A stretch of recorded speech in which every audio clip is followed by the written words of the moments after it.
Hello, welcome to Lemon Studios, where we talk anything and everything entertainment. I'm, of course, Lemon himself, Zeke Lemon, and I do believe this minion's name is Kevin, and this is my review for Despicable Me 4. But before we get into that, let's get the house clean out of the way, shall we? I'm to leave a like. Comment below, let me know your thoughts on Despicable Me 4, and of course, hit that subscribe button as it helps me grow into my YouTube career. I would greatly appreciate it. Now, with all out of the way, let's get into the review. So, I would say I am a very casual fan of Despicable Me. As you can see, I cannot tell you the names of the minions off the top of my head, but I do enjoy those little guys when they're side characters.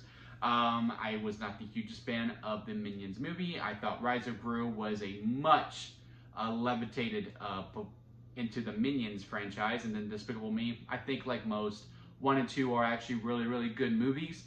3 was a step down. If I had to rank them, it would probably go the Minions movie, Despicable Me 3, then the Rise of Gru, and then 2, and then 1 at the very top. So, where does this 4th one rank? Well, first things first, the voice cast is absolutely stellar and fantastic in this movie. I mean, we knew that going in.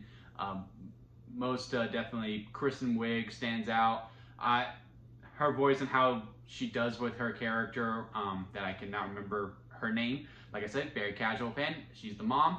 And just the situation that they're in, because of what happens is that Gru puts in a evil villain that is, it's from his past, and he breaks out of prison. He's on his hunt for him, so him and his family have to move out and go into witness protection, right?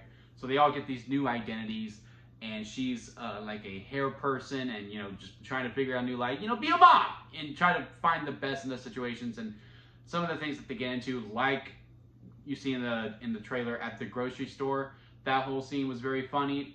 A lot of that is due to Kristen Wiig's voice performance. Gru, we know Steve Carell is going to bring it. He is, the way he does the voice and just how the situations are is very well.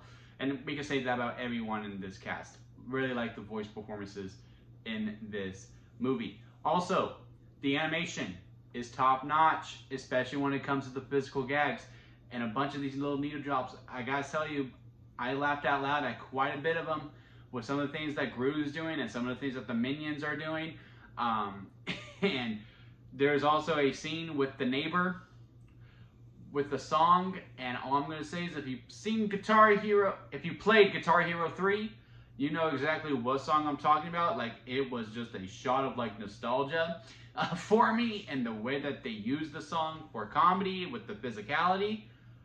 Oh man, I was probably the one laughing the most out of everyone in the theater for that scene. So yes, the comedy bits, stellar. The voice cast is stellar. Everything that Despicable Me and the Minions do well, they perform it perfectly within this movie. Where the problem is within the script. Now, it is kind of harsh to like go after a script of the Despicable Me movie, because look, I'm obviously not the targeted audience for these types of movies. While they're making it, they're having these meetings about the story development and, how is this movie going to fail? Well, they're thinking about, 1, the parents, and 2, the kids. They're not thinking about, what about the 27-year-old who just goes watches movies every weekend? How are they going to feel about it? No, I'm not it, Chief. Like, I'm just not. So, now, within these types of movies where, honestly, a lot of things are just padded runtime. There's 2 storylines that are going out through it. Technically 3, but the 2 main ones is that there's Gru's family storyline and going through witness protection, and then there's the Minion storyline. And if you've seen the trailers, you know, or if you've been to McDonald's, you know, the Minions get leveled up, if you will, and they're kind of like superheroes. It is literally there just to pad runtime and make gags and have a good time. And again, to sell toys! And to sell toys. You gotta sell toys. So, I got it. But again, at the same time, like, what does this add to the movie? Not much besides some laughs. And that's really all you need with the Despicable Me movie. A lot of things that do not involve Gru, because the main storyline is between him and his son, and him trying to get his son to like him, bond with him. Something that I'm sure a bunch of new parents can relate to. Everything else with the girls and Kristen Wiig, again, even though they're delivering great voice performances and they do have things they have to overcome, it ultimately doesn't lead to anything, and it just seems like hijinks for the sake of hijinks. So with that, Despicable Me 4 to me is in the bottom tier. I would say it is the second to last one, where, you know, it's right above the Minions movie, but then I like Despicable Me 3 more, I like Rise of Gru more, and of course 1 and 2 are in a league of its own. This doesn't say it's not a good movie. I think it is another solid entry. If you are an adult, I do think there are some good gags within this that, you know, that will hit you, that you're like, ah, I get that, that's funny. And also if you pay attention to some of the animation, there's one thing that Gru does in a castle with one of the Minions that I was literally having a really hard time to not be as loud as I was with my laughter, because I just thought it was so funny. You'll have a good time. The kids, with the state and age that we're in, especially, you know, with how the Minions are, because the Minions always deliver the laughs, they're gonna have a good time. As I was walking out, there was literally, you know, a whole family, and a kid asked their grandmother, like, so what did you think of the movie? And she has to go, well, I must say, I was never bored. There was definitely something going on, action-packed. And I was like, yes. And that is very, very true. There is always something happening that's going to keep your attention and keep it going. I was also in a really filled crowd, which is